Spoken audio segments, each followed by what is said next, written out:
समाजात काही व्यक्ती अशा असतात ज्या कोणत्याही प्रसिद्धीची अपेक्षा न ठेवता निस्वार्थपणे समाजासाठी काम करत राहतात. आजच्या महिला विशेष स्टोरीमध्ये आज आपण अशाच एका प्रेरणादायी महिलेची ओळख करून घेणार आहोत. अमरावती महानगरपालिकेत आशा वर्कर म्हणून कार्यरत असलेल्या संध्या पाटील या आरोग्य सेवा, पर्यावरण संवर्धन आणि समाजसेवा या तिन्ही क्षेत्रात उल्लेखनीय योगदान देत आहेत. आज पुष्कळच्या समाजात महिला तर खूप आपल्या बरोबरीने काम करतात. पुरुषांच्या बरोबरीने त्यांचं एक वर्चस्व आहे. परंतु एक महिला म्हणून मी सांगू इच्छिते की ती महिला घर सांभाळून जेव्हा बाहेर आपल्या कर्तव्यावर निघते, तिला खूप काही परिस्थितीला तोंड द्यावं लागते. तिला प्रत्येक ठिकाणी आपल्याला सोबत पाहिजे असं तिला एक भास होतो की आपण कुठे जरी गेलं की घरच्यांची सुद्धा साथ असली पाहिजे. मी आशा वर्करसाठी जेव्हा माझी नियुक्ती झाली तेव्हा मला एक कोरोना काळात करण्याची संधी मिळाली आणि सामाजिक कार्यकर्ता म्हणून मी एक खुशीने ते कार्य करत होते. परंतु एक जॉब म्हणून तो माझा चालू होता.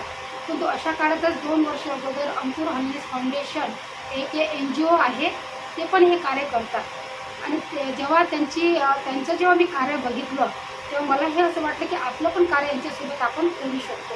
त्यांच्या कार्यामुळे मला ही प्रेरणा मिळाली. रुग्णांची सेवा, लसीकरण, आरोग्य जनजागृती आणि नागरिकांच्या आरोग्याची काळजी या सर्व गोष्टी जबाबदारी म्हणून संध्याताई प्रामाणिकपणे पार पाडत आलेले आहेत. पण त्यांचं कार्य इथंच थांबत नाही, तर पर्यावरण संवर्धनासाठी वृक्षारोपण आणि त्याहूनही महत्त्वाचं म्हणजे वृक्ष संवर्धन हे त्यांनी आपल्या जीवनाचं ध्येयच बनवलंय.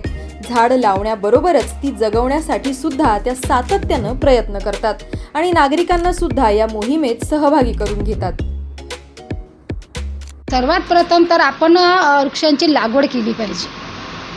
कारण का आज जितकं तापमान वाढलेलं आहे यासाठी आपल्याला वृक्ष लागवड करणे हे गरजेचेच आहे, तर महत्त्वाचे सुद्धा आहे. प्रत्येक घरोघरी असलंच पाहिजे एक तरी झाड.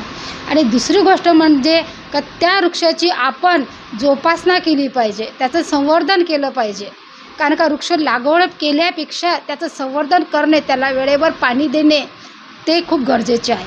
आणि तिसरी एक आहे ते सर्वात महत्त्वाचे की वृक्ष तोडीपासून आपण म्हणजे बचाव केला पाहिजे आणि हे प्रत्येकाचं नागरिकाला आवश्यक आहे. स्वच्छता अभियान, गरजू कुटुंबांना मदत, वृद्धांची सेवा आणि विविध सामाजिक उपक्रम यांच्यामध्ये सुद्धा त्यांचा सक्रिय सहभाग असतो.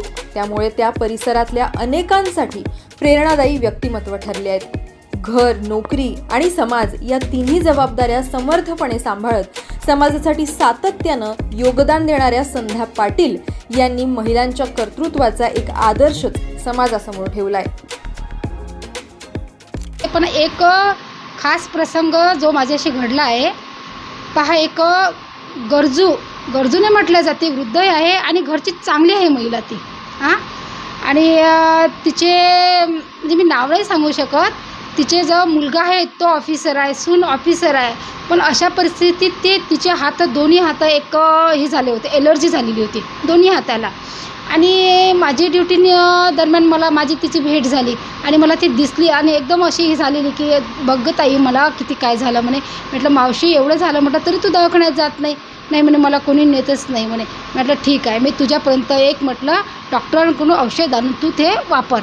आणि जेव्हा तिने लावलं तर तिसऱ्या दिवशी जेव्हा मी तिच्या घरी गेले तर ती अक्षरशः मला पाहून आनंदाची रडू लागली आणि म्हणू लागली की तू आली नसती म्हणे, मुलगी तू नसती आली म्हणे माझ्या घरापर्यंत तर आज माझे हात कसे झाले असते. समाज परिवर्तनासाठी मोठ्या पदाची नाही तर मोठ्या मनाची गरज असते, हे संध्या पाटील यांच्या कार्यातून दिसून येतं.